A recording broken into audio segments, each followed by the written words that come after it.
So when I first started teaching sociology, whenever my students found out that I was Christian, the number one question was, why are you a Christian if they use the Bible for slavery? Like that was always the question. And so for me, no one ever answered that question for me, one. And then two, they could never reference a Black person who believed that the Bible was trustworthy.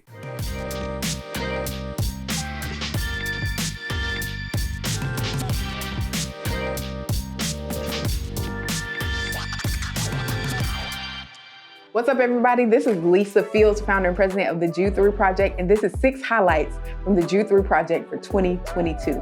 Number 6, the Unspoken documentary in partnership with DLC Media. Number 5, the Juneteenth documentary in partnership with Our Daily Bread. Number 4, our Right Now media series Through Eyes of Color. Number 3, our Courageous Conversations curriculum. Number 2, our Courageous Conversations Conference 2022. And number 1, Problematic Passages featuring Dr. Esau McCauley and Dr. Joe Vitale. We've had an incredible year. God has done some amazing things that have caused growth, and we have reached millions across the globe with your help. Help us continue the mission and the vision of the Jude 3 Project at jude3project.org. We need your help to help people reimagine faith through apologetics. Every gift helps equip and help us to expand in 2023. Grace and peace. All right, thanks for watching another episode of the Jude 3 Project podcast. As always, I'm your host, Lisa Fields, the founder of the Jude 3 Project, and I'm here to talk today with soon-to-be Dr. Sherelle Ducksworth. Sherelle actually co-wrote with Yana on our curriculum Through Eyes of Color. I'm so proud of her. It is awesome always to see a Black woman getting her PhD in systematic theology. She is almost rounding out that program to be a doctor, have her doctorate, and I'll be soon able to call her Dr. Sherelle Ducksworth. So I'm so excited about that. Sherelle, welcome, and tell our audience just a little bit about who you are. Yeah, no, I'm super grateful to be here. So my name is Sherelle Ducksworth. I am originally from Clarksdale, Mississippi, and I went to an HBCU right out of high school. Actually, I went to a 2-year college first.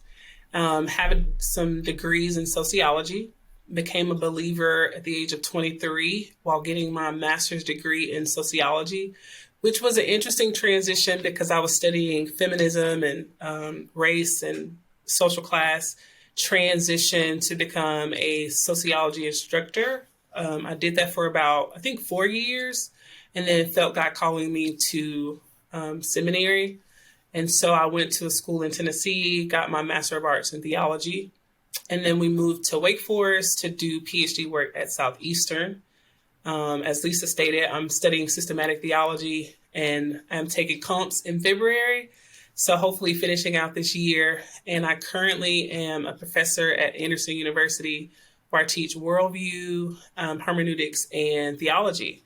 And I'll be married for 10 years in August. So, yeah.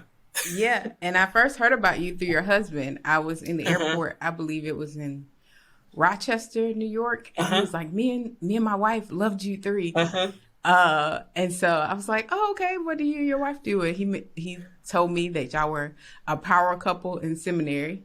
He didn't say power couple, but I attached that name to it because, y'all both were in seminary doing the work, and he told me you were a professor, and I was like, oh, I would love to get connected to your wife and stay connected to you, and then transition to you actually, I think you came to Courageous in Atlanta, and then when we were brainstorming about the Courageous Conversations curriculum, I asked Yana, I was like, you think Sherelle would be interested in writing? And that's how you got plugged in for this work. You wrote 2 chapters in the book, in the curriculum. One was on can we trust the Bible? And the other one was on justice. I feel like there's some correlation and overlap between those two topics. But one, I want to focus on why we should trust the Bible. And I think this is really important for us as Black women, particularly.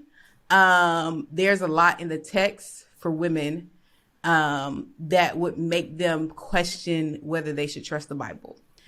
And so just talk a little bit about the challenges for trusting the Bible, particularly for women, and then you could go more broadly for anybody, especially Black people in general. Yeah. So what's funny is my husband and I actually got wind of you because of questions like this. Like, we started out with a strong emphasis on apologetics, and the questions that we brought to the text, we just didn't find in any. I think Chris Brooks was like the only person that was, writing it in ways that could respond to our questions. And so these are questions that I've thought through really for a while. And I think having a race focus in sociology, it was almost like, of course, that would be like some of my questions, like, why is the Bible saying these things about slavery? That reads a little weird. Like, I don't know what to do with these passages. And so I think for women in general, it becomes complicated. One, because the text seems to present us with these really oppressive and suppressive passages. But then also church history has really the endorsement of like celebrating the oppression of women, or at least like condoning the oppression and suppression of women. So to me, it makes sense that women in general would have these questions. Like, I don't really know what to do with the passage in Hagar, like with Hagar. Like, I don't really know what to do with what's happening to Leah. And I think it's been more difficult because of the way people have handled those passages. Like, Hagar has been relatively just overlooked. It wasn't until I read Sisters in the Wilderness where I saw someone was like, oh, wait, someone is actually like speaking to her experience. And so as a woman, it's been challenging. It hasn't been like, I think my trust in God made me believe that there is a way that I'm supposed to get this, that I'm just not getting right now. And everything that they're telling me about this passage has to be false. But I think with the racial passages, just doubly complicates like how Black women in particular interact with the text. So it's hard to have a lived experience of oppression and kind of being invisible, but then going to the passage and seeing women of color who seem to be treated the same way. And then also seeing your clergy handling the text as if that invisibility is okay. And so it has been like one of the things that I've tried to work through, not only in my own life, but also with people I disciple, particularly women of color. How do you engage passages that seem to be both racist and sexist? So. Yeah, no, I think that's vitally important for people to know and understand as they're trying to think through, can we trust the Bible? How would you respond to someone who's navigating these questions? Yeah, I think what helped me personally was really investigating the credibility of the Bible. It was really, I was trained in sociology, so it was really imperative for me to see the Bible as a valid source, because in my own experience and my own study, it's very clear that women, and particularly women of color, have experienced significant amounts of oppression, and often at the hand of the Bible. And so I needed to grasp, can I trust this material? And I think the reason why I trust it is because I think the Bible is inspired by God. I think it's consistent in its like revelation of redemption. And I also think Christ is the revelation. And so Christ reveals what is in the text through his lived experience. And the way that I interpret the text has to be in sync with the way he lived out the text. And so I'm not necessarily reading Old Testament passages divorced from the way that Christ would live out that Old Testament passage. So if I'm reading something on a problematic passage, I'm trying to interpret that in light of how Christ engaged the Old Testament, how he engaged those Old Testament passages, and what is the covenant that he's introducing? What does it say to that passage, and how I would interpret it? Mm-hmm. And through doing that, I found that I could trust the Bible. It was people's interpretation and practice that I needed to deconstruct. So it wasn't like I needed to throw away these passages. I needed a better hermeneutic to interpret them.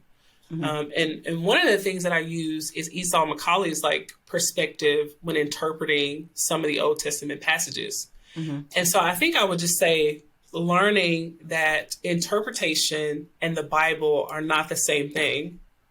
And so the way a person interprets is not infallible. I mean, mm-hmm. it is fallible. It's not perfect. And so I make a separation between people's interpretation and what the text is actually saying.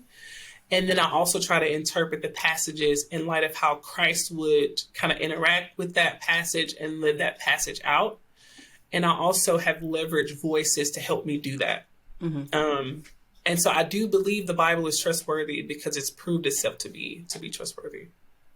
Yeah, no, that's super helpful. And I love how you make that distinction that people take the interpretation as infallible mm-hmm. and not the Bible itself. And right. So then they construct a narrative that they can't trust the Bible because somebody misinterpreted it. So you think right. about the Crusades, or you think about slavery, and you think mm-hmm. about, and people they look at the Bible and they say, this is a tool that has been misused. Mm-hmm. And why would I trust something that can be misused in this way? But when you really think about it, anything can be misused. Mm-hmm. I often like to think about the illustration of a hammer.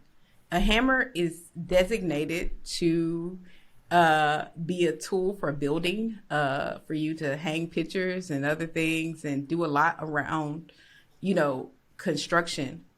However, one of my favorite shows is Criminal Minds. And on Criminal Minds, right. I've seen somebody use a hammer to kill someone. Mm-hmm. And so does that make a hammer problematic? No, right. It's based on the hands and the intention of the person mm-hmm. that holds it. Yeah. And so we should not throw the Bible away just because somebody misused it, because anything can be misused. Right. And we would have to throw away all the things we use. Because, I mean, right. Like, think about drugs. Drugs are helpful. But if you mm-hmm. abuse drugs, and I'm talking about, like, that's why we're in the opioid crisis, because mm-hmm. there are people who abuse opioids. But that doesn't mean we have to get rid of opioids, because there are some people that need them to get through a very difficult season. And right. So I think we should think about it holistically. Yeah. And, one of the things that I try to do now as a theology professor is like really stress the flaws and the misuse of the Bible.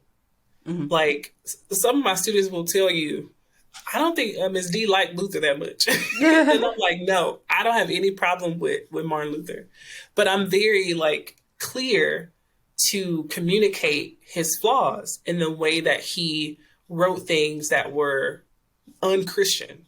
And specifically his writings about the Jews. And so what I found is that if I'm honest about people's misuse, it makes me a more credible witness to the Bible's trustworthiness. Because I don't have any stake in pretending that Christians have not misused the Bible. I don't have the cultural I'm not in the club of needing to protect Christianity from what Christians have done to it. Mm-hmm. And so I think if we're honest about the way that people have misused it and aren't afraid that if we admit that, then that somehow delegitimizes the Bible, I think that it makes not only the Bible more trustworthy, but we become more trustworthy Christians. Mm-hmm. So if a student asks me wait, did they use the Bible for slavery? They sure did. And this is why that was wrong. Instead of saying, well, they were just people of their time and they were just that was a misuse. And I can admit that was a misuse. And I think that's been a service to people to hear that people have messed up and there's a better way to interpret. let's try to figure out the better way to do that. Mm-hmm. No, that's helpful. Just tell our audience, for those who have the curriculum or thinking about getting it, Courageous Conversations, kind of how you walk people through navigating that question in the book. Yeah. So this book was really a personal joy, because one of the things I tried to do specifically with my chapters was leverage only Black voices. Mm-hmm. And the reason why I did that was because specifically when it comes to like the Bible's trustworthiness and the Bible's infallibility, I encountered those questions way before I entered into a majority white context. Mm-hmm. So when I first started teaching sociology, whenever my students found out that I was Christian, the number one question was, why are you a Christian if they use the Bible for slavery? Mm-hmm. Like that was always the question. And so for me, no one ever answered that question for me, one. And then two, they could never reference a Black person who believed that the Bible was trustworthy. Mm-hmm. And it wasn't that there weren't any, they just were never leveraged for me. And so when I wrote that chapter, I wanted to look at how Black people have thought about the Bible's trustworthiness, because just the way that we are as Black people, we're very communal. And so if our people are saying something is true, we're more than likely to be like, okay, well, let me consider that. If she's saying it's true, then maybe it's true, right? Mm-hmm. And so as I worked through the chapter, I really started to dig in African-American church history, and look at like some very prominent theologians and how clear they were about the Bible's trustworthiness and the Bible's inspiration. And so first I wanted to do that. Like, let me see, what have Black people thought about the Bible in general? And overwhelmingly, most of the Black people I found were like, the Bible is inspired. It is the word of God. It is true. You can trust it. Like, they put everything in trusting the Bible to be true. And for a lot of them, connecting it to the justice chapter, it had to be true in order for their prophetic vision to be true. Like, the thing that they wanted in society, they found in the Bible. And so it was foundational for them. And even for those contemporary thinkers who don't necessarily believe that the entirety of the Bible is infallible, still found value in it. Mm-hmm. So for me, it was crucial for me to show, like, here are these two unique perspectives among Black thinkers. So we come from a legacy of Black Christians who trust the Bible. And even those who don't necessarily trust every aspect of it, believe that some aspect of it is trustworthy. Mm-hmm. So more than not, Black people are trusting the Bible. And so I wanted to demonstrate that. And then I wanted to also demonstrate how the Bible speaks on its own about its trustworthiness, but also connecting the Bible's trustworthiness to the person of Christ. Because I think I mentioned in the chapter that Jesus is the revelation of God. Mm-hmm. And so the thing that God is revealing to us in the text is personified in the person. Mm-hmm. And so we trust it because the person is expressing what's written. Mm-hmm. And if something is written and it seems like it's contradicting the person, then the contradiction is in the interpretation and not in the person, and not in the book. And so I really wanted to work through kind of hammering that out, like how to believe that the Bible is trustworthy based on the fact that the Son is the revelation of God. Mm-hmm. No, that's super, super helpful. Can we talk about, so there's a lot of people have no issue saying the Bible is inspired, infallible. Inerrant becomes a problem for many. Mm-hmm. Can you talk a little bit about the trouble with inerrancy and why people struggle with it, and then how you would respond to the claim of the Bible's inerrancy? Yeah, so I think in my studies, what I recognize is that when people have problems with the Bible being without error, I think it is because of the human authorship, like struggling with the fallibility of the human writers.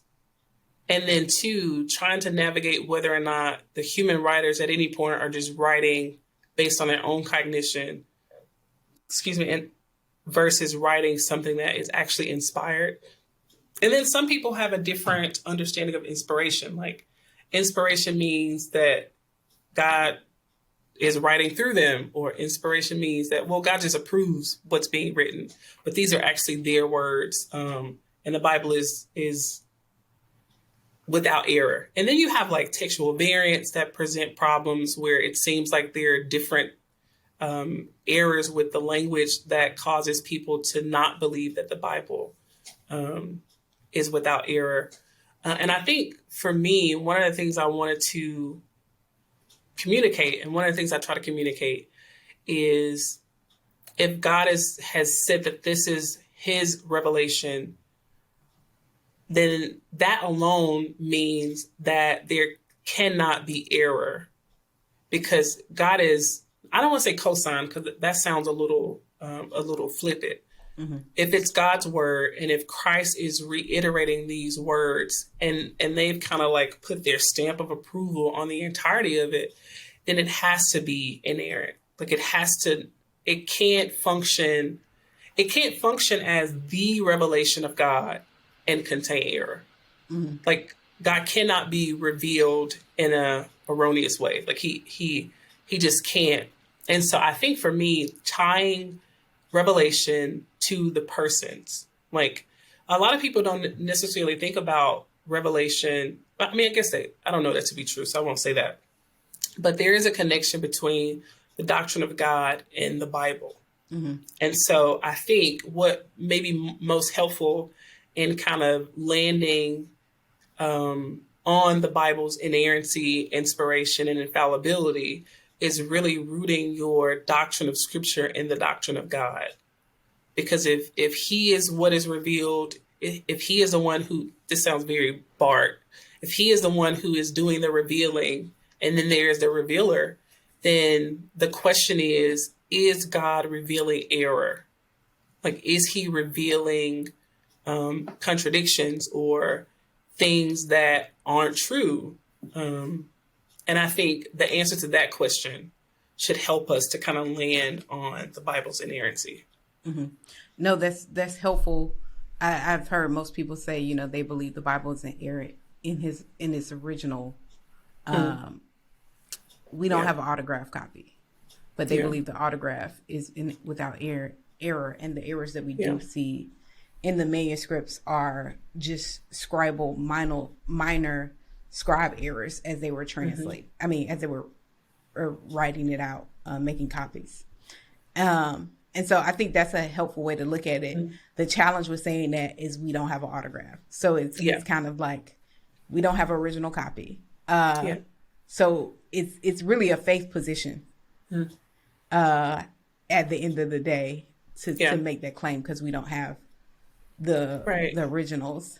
So that, and I would say too, Lisa, I think connecting the inerrancy question again, like, to the doctrine of God. Mm-hmm. I think the question is, like, if God is, we talk about like God being sovereign, right? Mm-hmm. And a part of his sovereignty is his person, him preserving. And so one question that I would ask is, if God is so intentional with preserving the function of the world, like making sure the sun rises and sets, making sure like the water flows in the streams, like, how much more would he be intentional with preserving his revelation in written form? And so I think just thinking about like who God is as a person, what all that means, like him being holy, sovereign, him preserving, him governing creation, and how that has some implication on the biblical text, but also how I think where the faith really is helpful is where there is these variants or these things. What does it impact the general story of redemption? Mm-hmm. Like, can we still hold the essentials of the Christian faith? And if the answer is yes, then maybe it is faith that allows us to kind of be like, well, I don't understand why this manuscript is different. Mm-hmm. But it doesn't taint my understanding of human depravity or the gospel. So you know what? I'm just gonna like trust God in my faith journey.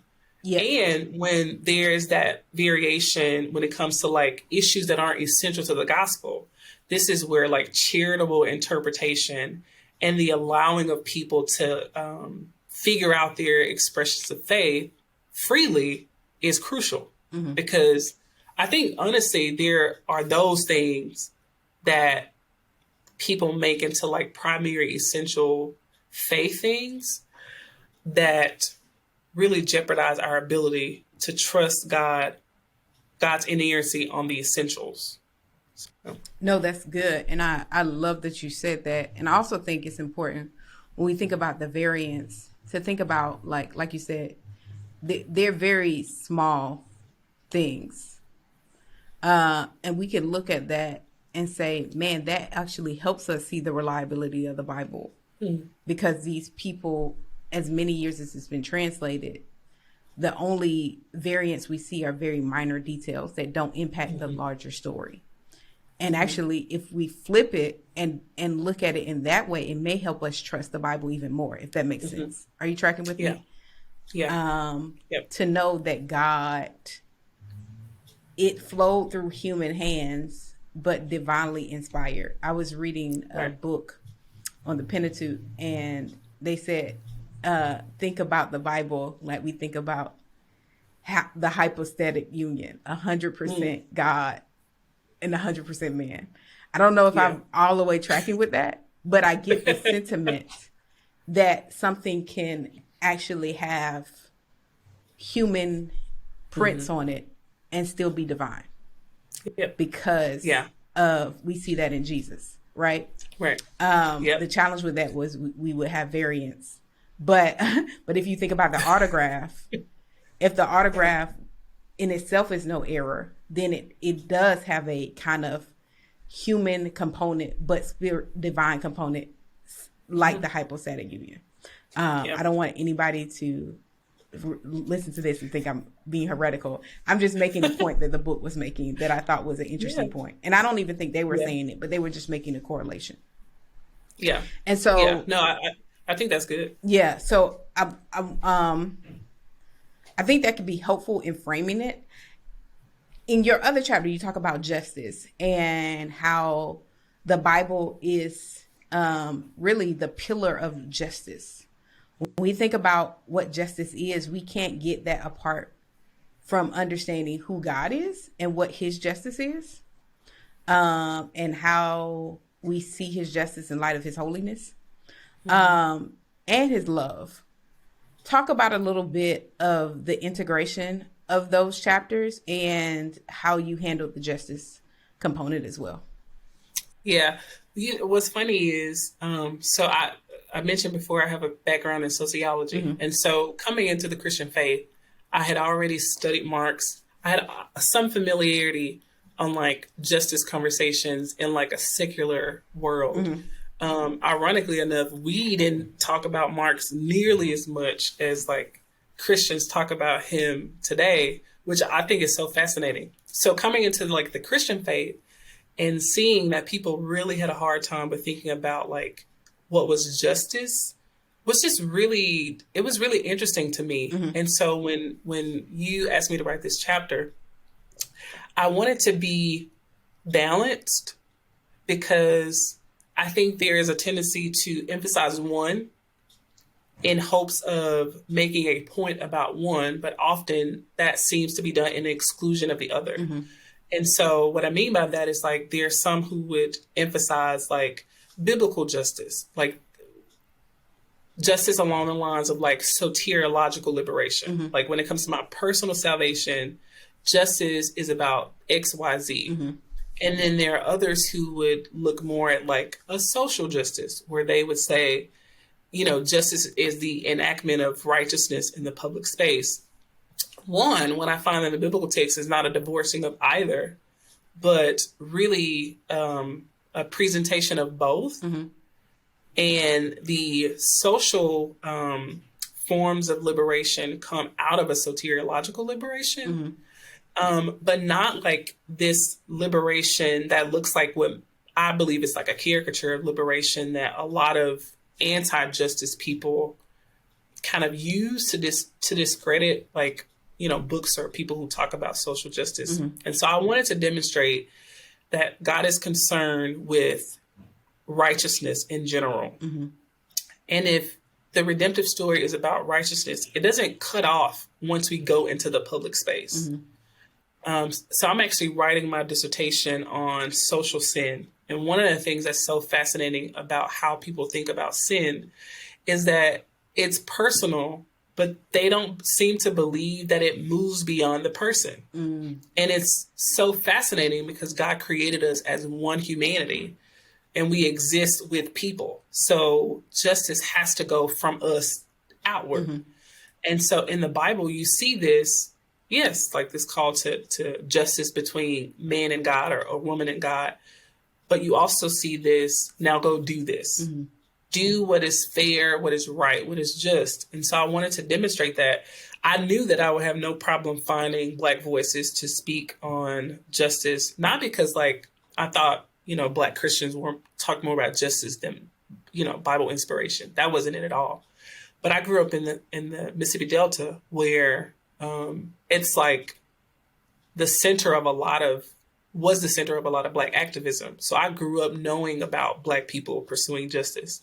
A part of me studying sociology was because I had a desire, you know, to kind of study that more. So I knew that I would find like a wealth of information on Black Christians who have seemingly done a really good job with talking about both and not disregarding one for the other. As a matter of fact, there have been so many Christians who have talked about personal justice as it relates to God and humanity, but also talked about justice in the public square as being rooted in the prior justice. And so that just really fascinated me to see kind of this duality and not the need to separate the two.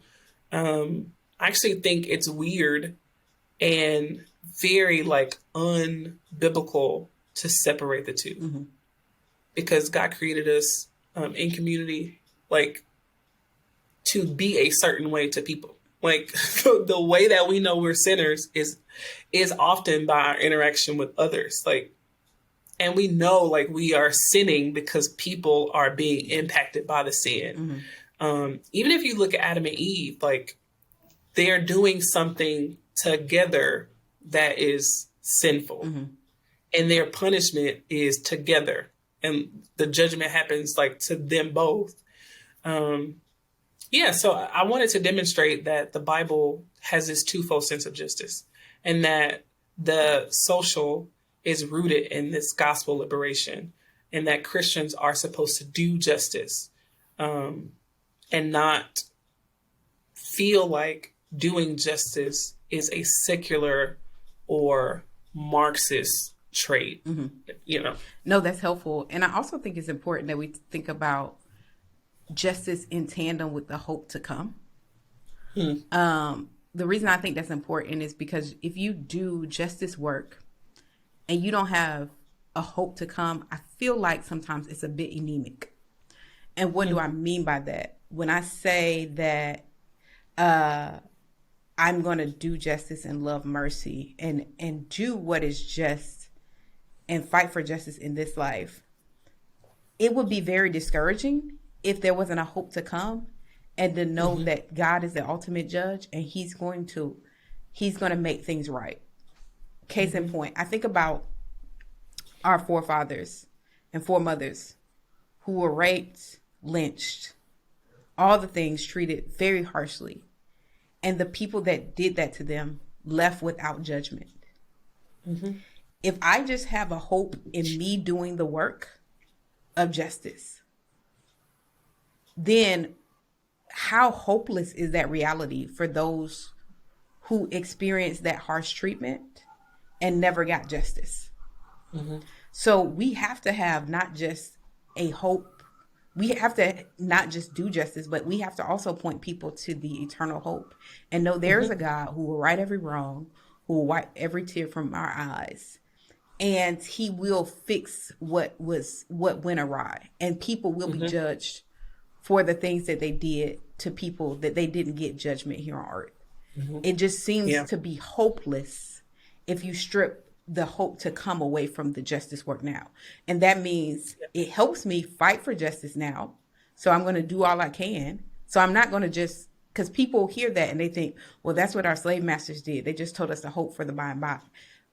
No, I'm not saying that. I'm saying do the work of justice now, but know that no matter how much justice work you do, it's incomplete because there is an ultimate judge that's going to enact true justice. We only do a fragment of it and we do the work. So I'm not telling you don't pursue justice and don't do the work. Right. Do the work, but also live in light of the reality that there's justice to come. Yeah. I think it was one of like the Niebuhr brothers that refers to it as like, I think it's the possible impossible or impossible possible. But it's like this tension that we rest in, that we pursue what is impossible, believing that it's possible. Like we know that this will not be consummated in the here and now, but we pursue it hoping that it will be. Yes. But having in the back of our mind that it may not be, right? And I think it's like the inability to rest in tension that a lot of Christians struggle with. Like I had a student one time was like, I think he asked me something about Revelation. And I was like, I don't know. And I wanted to communicate to him, like, be okay with being in tension. Like, you don't have to know everything, figure it all out, just rest in attention. And I don't think we are comfortable in that. And it can be frustrating being in that tension of like wanting to see it come to life now. But one of the things that's most encouraging about our forefathers and mothers is how they were so faithful to the gospel in their real tangible horror. And yet they still had hope. Like reading a Negro spiritual is probably one of the most encouraging things that can happen to a person's faith, because they see a person who is not just like giving you some like unexperienced hope, but they're really like, no, like this is my situation and it's horrific, but there is something greater that's coming. And while I pursue this thing, I know that even if I don't see it, there's something better. And, you know, I think about when Jesus is on the cross and when he's being crucified, he says, Father, forgive them for they know not what they do. And MLK talks about how that's such a great picture of love and justice, because prior to Christ's death, he is proclaiming what is unrighteous. He is like proclaiming like woes. He's speaking out against like oppression. He's talking through like the mistreatment of people based on ethnicity and gender. He's talking about classism. Like he addresses a lot of things. He's doing all this on his way to justice. And like he's doing it in this loving way. And even when he gets on the cross, he's experiencing something horrific. And his response to the Father is to forgive them. It's not like, I think MLK is like, he doesn't ask God to like strike them down, but he says, Father, forgive them for they know not what they do. And so it's just such a great example for us to not think that love means being passive or to allow people to do wrong and you never say anything. But it's like on your way to the great hope, call it out, proclaim it, speak about unrighteousness, but don't allow it to get you off track to this hope that we're kind of journeying to. Don't allow the road to make you think the experience on the way is not important. It has a place, and God really, I think, like calls us to speak and to proclaim like when something is not right, when something is unjust, but doing that on our way to that great hope. No, I think that's powerful. One other question I want to ask you, because there's this idea that sometimes we may give the Bible too much credence. Like God is bigger than the Bible. we don't have to, God can speak outside of it, which we know that's true. But there's this tension of idolizing the Bible. Have you heard that critique before? That Christians idolize the Bible. And we can know God beyond it. And so we don't have to fit into this space of trying to fit our lives in line with the Bible because the Bible is problematic and it has been misused. How would you respond to that claim? Yeah. So the way I understand the Bible, one, I would ask them to evaluate their perception of like knowledge. How do you know something? Like, how do you actually come to knowledge? But also, like, how do you see revelation? Because I think that's the thing. Sometimes there's a distinction being made between the Bible and revelation, right? Like you have like natural revelation, stuff like that. My encouragement to people is that God has revealed himself through the Son, and he's revealed himself through his word. And to me, it seems like a better place to hear about God in the very place that he is revealing himself. And we know that for sure. Like, I do believe that God can speak to you personally, like speak to your personal experience. I think that's the way that God is like sanctifying each individual person. But as far as like the Bible having too much credence, I just don't think that's true. It has the appropriate amount because it is the word of God. It's the way that God has chosen to reveal himself. And so, again, just because people have misused it or people have abused it, it doesn't mean that the revelation is now invalid. Again, the question is more so about like interpretation and people's hermeneutic and how they are dealing with the text. But it's the way that God is desired to reveal himself. And so the place where I want to go to know God is there. I want to go back to the text because the text is incarnational and living. So God is always speaking in it. It's like the one of the direct ways that God is speaking to his people. It is probably the thing that is, again, most trustworthy because there are so many things that is involved in like human cognition and our perception. Our cultures impact how we think, what we think, our perception. Even I was just teaching my class about worldview. Even our worldview sometimes is really just our culture that we've kind of seen as being our Christian worldview, but they're not the same thing. So there are so many external factors that are impacting our perception that the Bible is the truest place to know how God is revealing himself, because it is the place where God is showing himself without our kind of impact. Like, of course, like he spoke through human authors, but it's inspired. So he's preserved his revelation the way that he intends to be revealed. And on the other hand, I would say that if you are hearing something or thinking something or believing something that maybe comes from something external, then the way to determine if that information or resource is valid or good is by really comparing it or paralleling it to the word. Does it cause you to kind of go in a different direction than scripture would have you to go? Like, is it presenting a different truth? Does it cause you to have to rewrite the redemption story? And if it does, then it's something with that resource is problematic. So I think the way you view the scripture, it is God revealing himself. It's the way that he decided to reveal himself. And the Son attests to that revelation. And so these are two persons who are telling us, here is how you know me. And so that's the best way for us to know. Yeah, I love that, that you said that, because we can measure our experiences. We can have so many experiences or supernatural encounters, and not all of them are from the Spirit. They're not truly from the Spirit.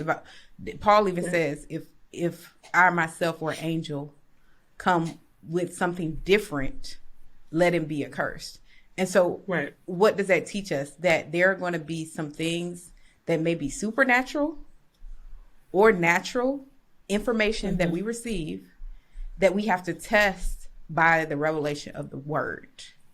Yep. And if we have no standard to test by, we could go into all types of errors, and it could feel peaceful for a season, but it could be very destructive. And so I think you hit the nail on the head with that we have to have a measuring rod to measure the experiences. Yes, God speaks to us outside of his word. Yes, we could have experiences and encounters. People have come to Christ in supernatural ways.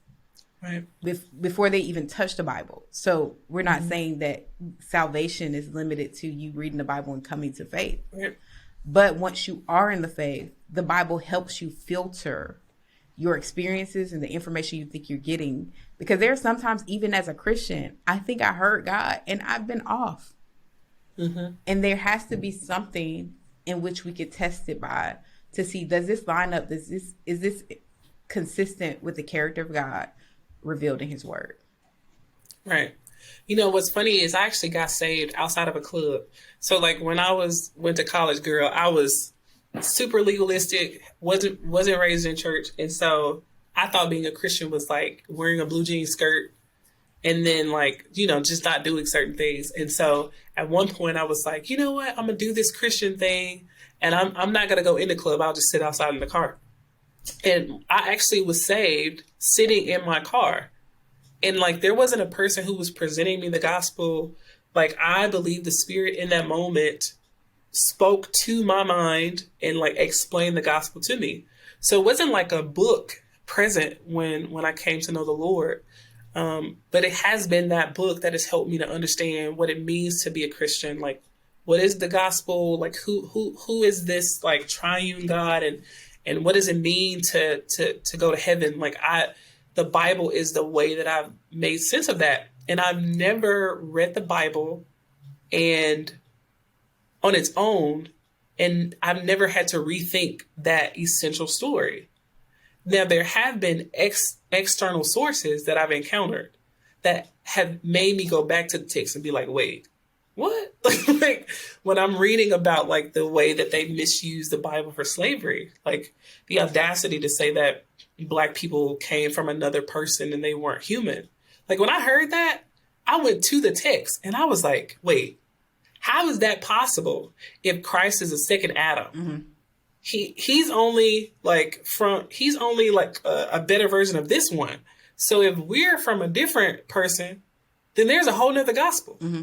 And what blows my mind about certain issues is how damaging some things are to the Bible. Like, not even these external sources can be damaging, not to the Bible's trustworthiness, but they are undoing that seamless story that people have inherited over generations. And so for me, there have been a number of times where an external source has said something to me, particularly about my Blackness or my femaleness. And it's made me go to the text and say, wait, they said this. Like, I need to figure out if that's actually true.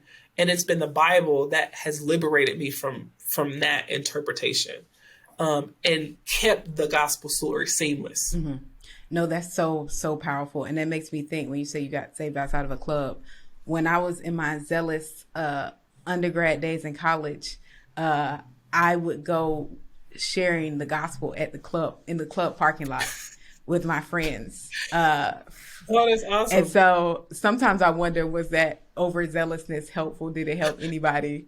Were we just out there with zeal and not wisdom? But to hear your testimony, how you got saved in the club parking lot, just reminded me of that. And yeah, I mean, you got saved without anybody communicating. So it just shows that God can work, even in our zeal, even when we're even not present, God can still work. God doesn't need us to transform people, but he uses us to transform people.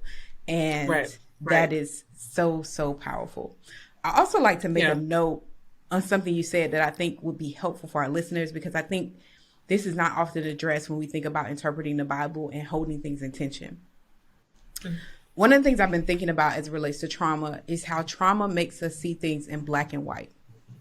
And it's very difficult for a traumatized mind to sometimes hold things in tension. And I think about the trauma in the lives of many Black people. that they have not yet to process. And it creates these sometimes black and white categories. And so when we come to the Bible, and sometimes it's a lot of gray, we go on to these extremes. And so one of the ways in which we could properly see the Bible and God correctly is to deal with the traumas and the hurts in our own heart. Because I always say, when bitterness takes root in our heart, truth gets distorted in our mind. Mm-hmm. And so one of the things we need to do as believers is, as you're listening to this conversation, is to search your own heart to see, like, where am I still holding bitterness? Where have I not processed trauma? Where am I holding resentment? Where has my heart gone cold? And where has my a heart of flesh become stone? Like, challenge that, because that's going to shape how you see God and how you see the Bible and the trustworthiness of the Bible as well. And so I want us to think about this holistically, because what's happening in our heart will impact what we see in the text. Mm-hmm. And so I hope that from this, you get a more holistic picture in how best to trust the Bible. Sherelle, do you have any last words to say on this subject? Yeah, that's such a great point you brought up. I think for a few years, first of all, I didn't know Black people were in the Bible. I came to know this because at my church in Mississippi, they wanted me to do the Black History program. Mm-hmm. And so I was like, okay, I don't know what to do, but I was like, let me just see if there are Black folk in the Bible. Mm-hmm. And like, I was blown away with like how many Black people were in the Bible. And so that started me to really engage like the conversation of Blackness in the Bible. Mm-hmm. But I was always really afraid to read slave passages because I could not stomach if I came to a particular conclusion that would have made chattel slavery okay. Mm-hmm. So for the longest, it terrified me. Mm-hmm. And I could remember like going through those passages and wanting to read what I needed to read. And so for a lot of us, like, we have these sources of trauma that we're afraid that the Bible won't liberate or won't vindicate or won't give us the type of comfort that we need. And so what we may do is find a source that will do that. Maybe we'll just attach that source to the Bible, or maybe we'll like really find a text to do that for us. And my encouragement really is to trust that God would do the liberative work without us having to like fix his word. Mm-hmm. And so one of the examples that I have is when I read the Gospels, I remember first coming to faith, and a lot of like people were using the gospel messages to show that like women could preach, right? And I came from a church that was like, women, they're not preaching. Now, I personally think women can preach, but there were, my context was like, no, women can't preach, like they can't do that. And I remember a lot of people wanted that to be true so bad. And so they would read the Gospels and they would read these passages and say, oh, this is what Jesus is talking about when he talks about gender. He is going to marry because he wants to give women, this voice, right? And I remember when I read the Gospels and it hit me that there was a gender constraint on redemption and who was in the covenant. Like your covenantal kind of connection came through like male headship, like you were in a family. And when I recognized that Jesus's interaction with women was this like redemptive, inviting women into the covenant on their own basis, it blew my mind. And I remember thinking, this is such a great truth that women can be a part of the family of God on their own like basis. No need for like a male to like invite you into the family. Like you can be a part of God's community on your own. And I remember thinking, man, for so long I wanted women to be liberated that I was forcing the text to say things that were liberating and missing things that were really liberating. Mm-hmm. And so my encouragement is when we have like these traumas or these things that we need the text to say, because to not get it is either life threatening for us. It's a real like life situation, to trust that God would do the liberating work without us having to interpret the text in a way that we think we need to interpret the text. Now, do I think that the Gospels encourage women in ministry? Of course I do. But I think if that's the thing that we need the text to say most dearly, we're going to miss the other stuff. And so allow God to liberate us from these like problematic experiences, problematic things concerning race and gender and class and relationships on its own, and not forcing the text to say something that we think is going to be liberating. No, that's really good and really helpful and insightful. Sherelle, can you give our audience some ways to reach you, whether it's social handles or that they can connect with you online? Yeah, girl, I'm so bad with social media. I think I have Twitter. I think it's like She Duck, something like that. If you type in Sherelle Ducksworth, you should be able to see it. If I'm being honest, I don't even know what my Instagram handle is. I think if you type in my name, like it'll come up. I think I started these things before PhD, and then I just kind of, never dealt with them. But my email is sducksworth@andersonuniversity.edu. So I'm always like available there. I'm on Facebook. You can just type my name in for there. And then if all that fails, Lisa and Yana, they know how to get in contact with me. So feel free to reach out to them to get in contact. Sherelle, what books would you recommend on this subject of authority of Scripture and the trustworthiness of Scripture and justice? Just a few. Yeah, so there is I can't remember the name. There's like this, I keep books on my desk. Okay. So there's like this series of books that look like this. Okay. And they have one that's on the doctrine of Scripture. Okay. And I would recommend that. And then two, I would really recommend readers to look at the bibliography in this book, because again, I want to expose people to Black voices who have talked about that topic.